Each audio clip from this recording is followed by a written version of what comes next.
and welcome to Daily Prelims Practice. Here we take up MCQs based on important articles and news from the Hindu and the Indian Express newspaper. Topics which we are going to cover today are displayed on your screen. Let's begin the discussion. Let's start our session with our first question, which is based on this article, and this article appeared on page 12 in the Indian Express. Context of this article is that recently Prime Minister Narendra Modi presented a sandalwood Buddha statue to Japanese Prime Minister Fumio Kishida during the latest two-day state visit. Now, the Buddha figure made of pure sandalwood has hand carvings along with traditional designs and natural scenes. In this posture, Buddha is sitting is Dhyana Mudra under the Bodhi tree.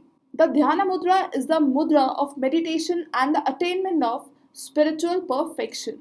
The Kadam wood jari box in which the statue was encased is also considered auspicious in Indian culture. Imprints of birds and animals, the leaf motif of Indian art for countless generations, add a special quality to the final product. The art of sandalwood carving is an exquisite and ancient craft that has been practiced in Karnataka. And for this, Karnataka is also known as Gandhara Gudi, that is land of sandalwood. Now, as you know, Jainism and Buddhism is an important theme under Indian heritage and culture for your prelims as well as for your mains examination. As question based on Bodhisattvas came in year 2016. So let's come to the practice question. In this question, you have to identify correct statements. So the first statement is, Samyutta was one of the subsects of Buddhism that originated under Hinaya school. Now, Sautrantika and Samyutta were one of the early school or subsects of Buddhism that originated around 100 to 200 AD under Hinaya school. So with this, our first statement is correct. So as first statement is correct, you can easily eliminate option C. Now let's come to the second statement. Vitarka Mudra in Buddhism signifies the importance of knowledge or supreme wisdom.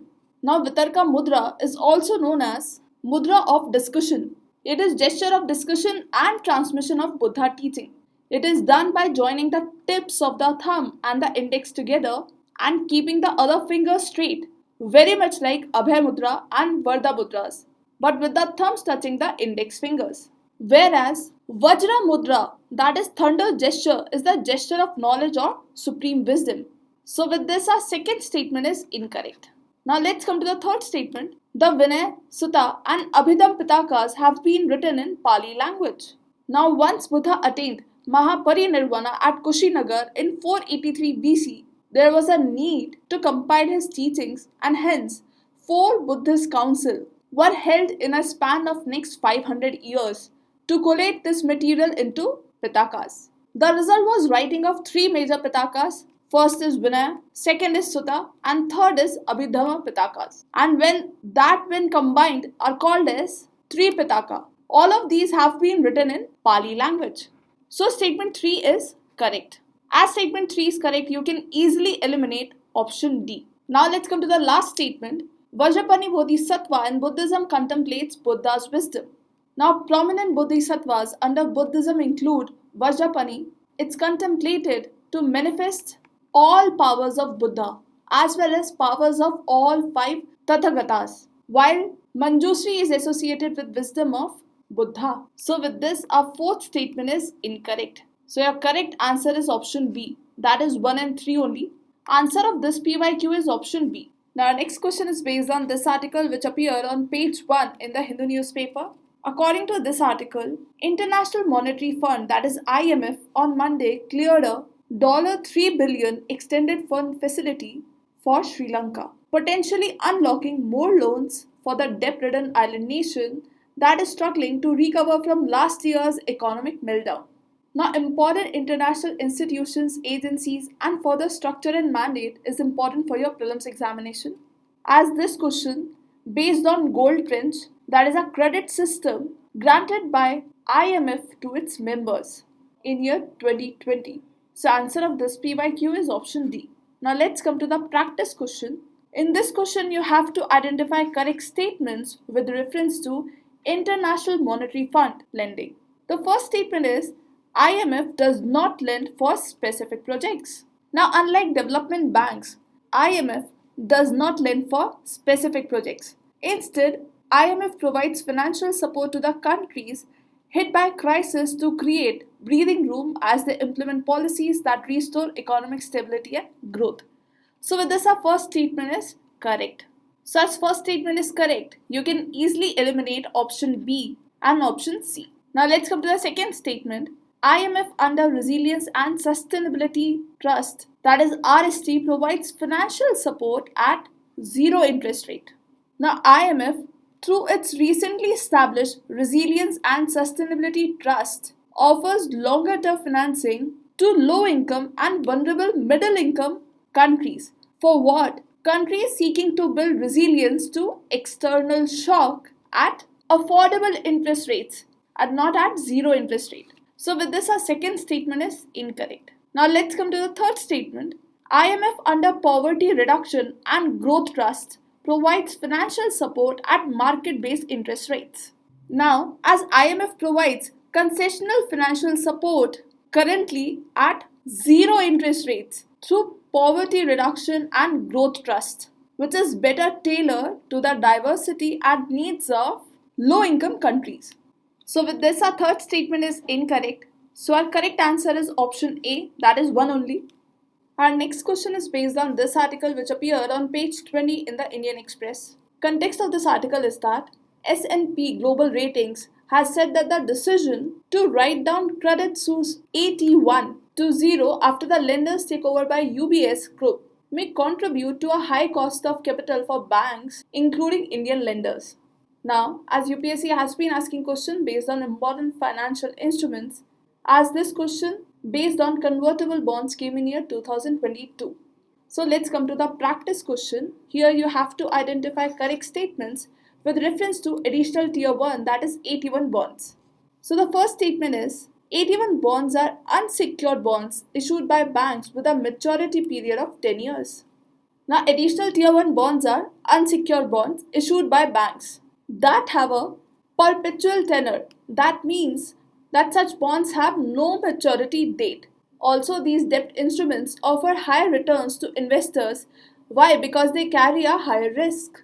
So with this, our first statement is incorrect. So as first statement is incorrect, you can easily eliminate three options, A, C and D. Now let's come to the second statement. These bonds are typically used by banks to bolster their core capital to meet the Basel III norms. Now these bonds are typically used by banks to bolster their core or tier 1 capital to meet the Basel III norms. They carry a face value of 10 lakhs per bond.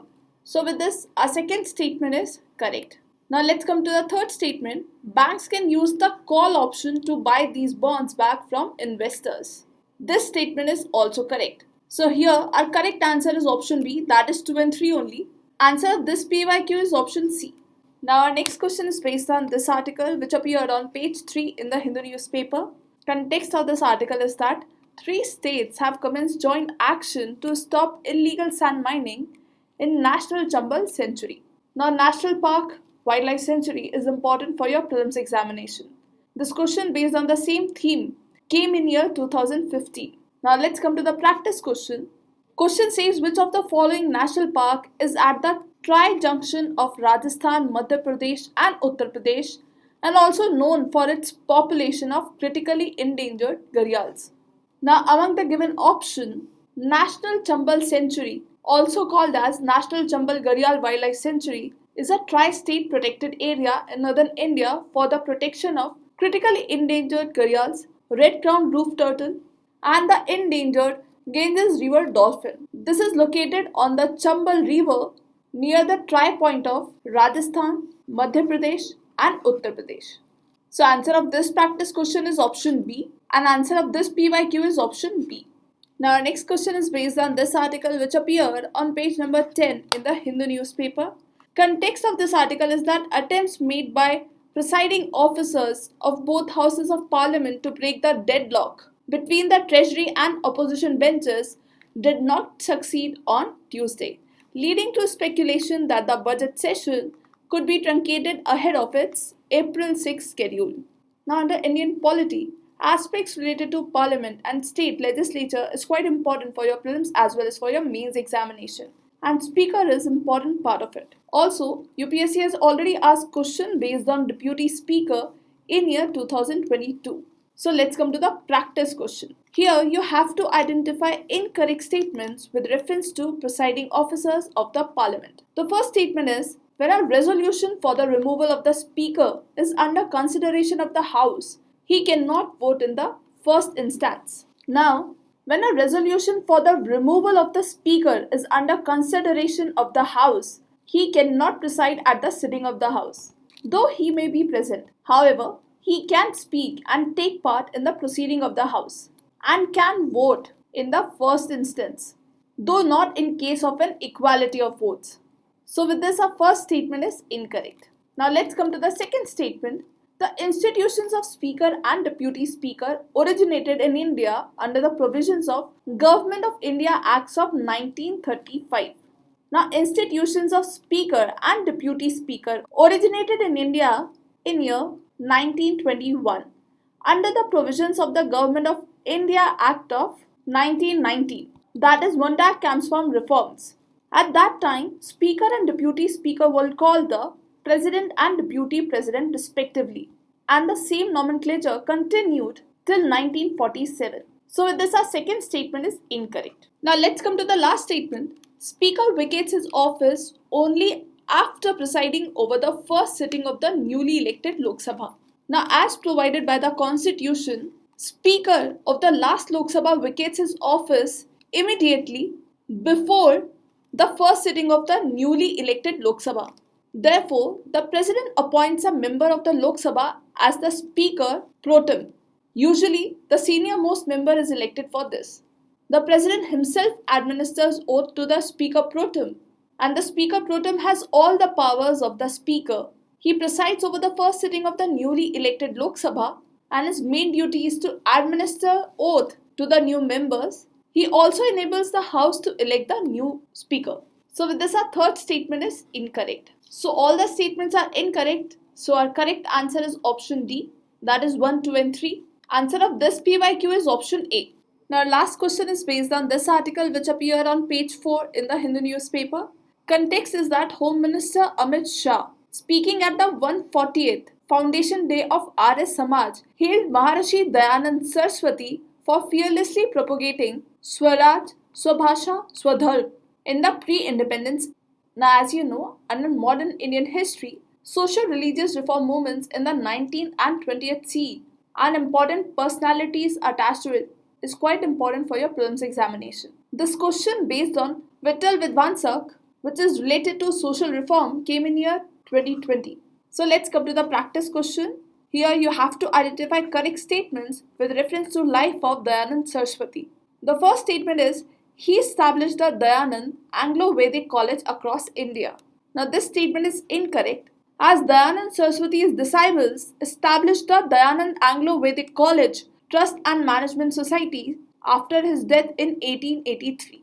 Now let's come to the second statement. He founded Arya Samaj to move Hindu religion away from fictitious beliefs. Now, the objective of the Arya Samaj was to move the Hindu religion away from fictitious beliefs. It was founded by Dayanand Saraswati in 1875 at Bombay. So with this, second statement is correct. Now let's come to the third statement. Shuddhi movement was started by him to promote cow protection. Now Arya Samaj started Shuddhi movement to bring back the individuals to Hinduism who were either voluntarily or involuntarily converted to other religions like Islam or Christianity, and not to promote cow protection. So with this, third statement is incorrect. So here our correct answer is option B, that is 2 only. Answer of this PYQ is option A.